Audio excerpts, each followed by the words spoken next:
Halo teman-teman, perkenalkan saya Skolastika Klau. Saya mahasiswa PPG Prajabatan dari Universitas Nusa Cendana Kupang. Di sini saya akan menjelaskan topik 5, aksi nyata filosofi pendidikan Indonesia.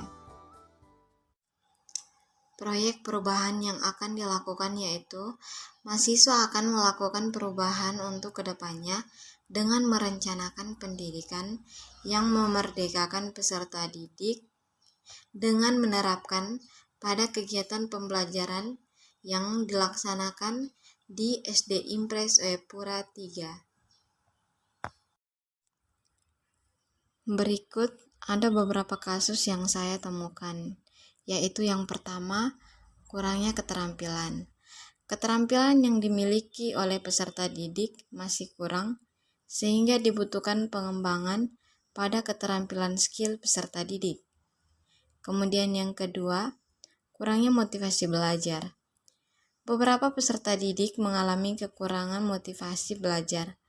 Hal ini dikarenakan beberapa dari mereka tidak mengetahui betapa pentingnya pendidikan dalam hidup dan masa depan mereka, dan apa sebenarnya tujuan mereka belajar.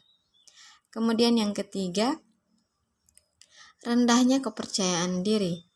Beberapa peserta didik memiliki kekuatan untuk mampu menyampaikan pendapat di depan teman-teman. Namun, ada beberapa peserta didik juga yang tidak mampu atau merasa minder dalam menyampaikan pendapat mereka di depan peserta didik lainnya. Dari beberapa kasus tersebut, maka di sini saya akan melakukan proyek perubahan dengan merencanakan bagaimana caranya membuat pembelajaran yang menarik dalam pembelajaran matematika agar dapat meningkatkan keterampilan, pemahaman, serta sikap percaya diri yang dimiliki oleh peserta didik. Selanjutnya, rencana kegiatan perubahan. Yang pertama yang harus dilakukan yaitu mengenali karakteristik, gaya belajar, dan minat belajar yang dimiliki oleh peserta didik. Kemudian yang kedua, membantu peserta didik mengembangkan karakter sesuai dengan profil pelajar Pancasila. Kemudian yang ketiga, pembelajaran yang dilakukan harus berbasis teknologi.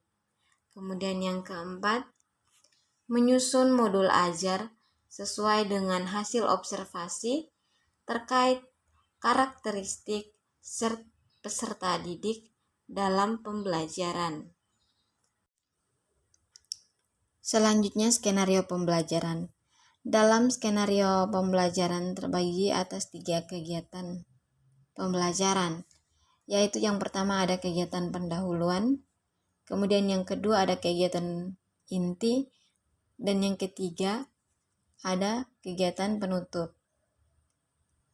Yang pertama, kegiatan pendahuluan. Dalam kegiatan pendahuluan ada beberapa langkah-langkah yang harus dilakukan. Yang pertama, salam dan doa pembuka. Yang kedua, presensi. Yang ketiga, menyanyikan lagu nasional. Dan yang keempat, menyampaikan motivasi. Yang kelima, menyampaikan tujuan pembelajaran. Dan yang keenam, melakukan apersepsi dan mengajukan pertanyaan pemantik. Skenario pembelajaran yang kedua yaitu kegiatan inti. Dalam kegiatan inti terdapat beberapa langkah-langkah pembelajaran. Yang pertama, mengamati video yang ditampilkan. Kemudian yang kedua, melakukan tanya jawab. Yang ketiga, membentuk kelompok. Yang keempat, membagikan lembar kerja peserta didik.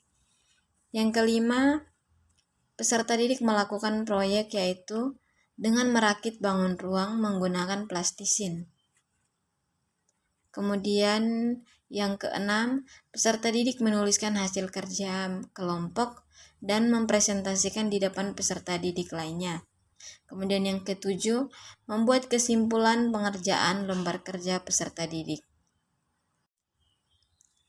Skenario pembelajaran yang ketiga, yaitu kegiatan penutup. Dalam kegiatan penutup, terdapat juga beberapa langkah-langkah pembelajaran.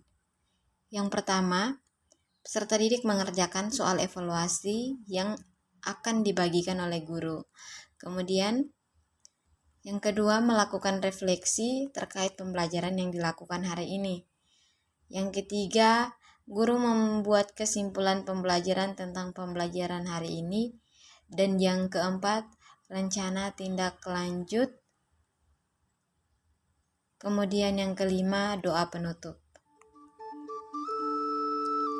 Sekian penjelasan dari saya, kurang lebihnya saya mohon maaf. Terima kasih telah menyaksikan.